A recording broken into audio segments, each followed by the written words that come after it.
Kelak akan ada teman setia kita yang tidak hanya menemani kita di dunia, tapi ia akan menemani kita sampai di alam kubur dan negeri akhirat. Iya, betul. Teman setia kita itu adalah amal perbuatan kita selama di dunia. Jangan sampai hidup kita di dunia terlalu disibukkan dengan harta, anak, dan istri kita.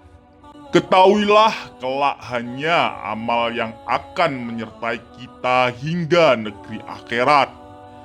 Anak, istri, dan harta kita akan meninggalkan kita ketika kita mati. Setelah mati, satu-satunya yang tetap terhubung dengan kita adalah amal perbuatan kita selama di dunia. Yang pertama, teman setia seorang muslim di dalam kubur adalah harta, adalah ujian. Harta merupakan ujian. Karena itu berhati-hatilah jangan sampai ujian itu melalaikan kita dari Allah Subhanahu wa Ta'ala. Istri dan anak juga merupakan ujian, seperti bunyi firman Allah. Di antara istri dan anak-anakmu ada yang menjadi musuh bagimu. Ibnu Attahilah berkata, ketahuilah bahwa kau memiliki 3 macam teman. Yang pertama adalah harta yang akan kau tinggalkan saat engkau mati. Lalu yang kedua adalah keluarga yang akan meninggalkanmu setelah engkau dikubur. Lalu yang ketiga adalah amal perbuatanmu yang tidak akan berpisah denganmu. Karena itu bertemanlah dengan teman yang masuk ke dalam kubur bersamamu dan senanglah bersamanya.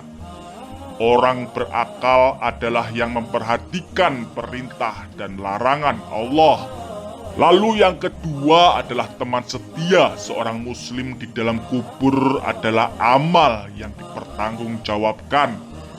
Kelak tidak ada yang kita bawa mati selain amal perbuatan baik dan buruk yang akan dipertanggungjawabkan di Allah Subhanahu wa Ta'ala. Nabi Muhammad SAW pernah bersabda, ada 3 kelompok yang mengikuti mayat, yaitu keluarga, harta, dan amal. 2 kembali dan yang hanya 1 yang mengikuti. Keluarga dan harta akan kembali, sementara yang tersisa bersamanya hanya amal perbuatannya. Lalu yang ketiga adalah teman setia seorang muslim di dalam kubur adalah amal yang terbaik. Maka apalagi yang harus kita tunggu? Sudahkah kita mempersiapkan amalan terbaik untuk kita pertanggungjawabkan di hadapan Allah kelak?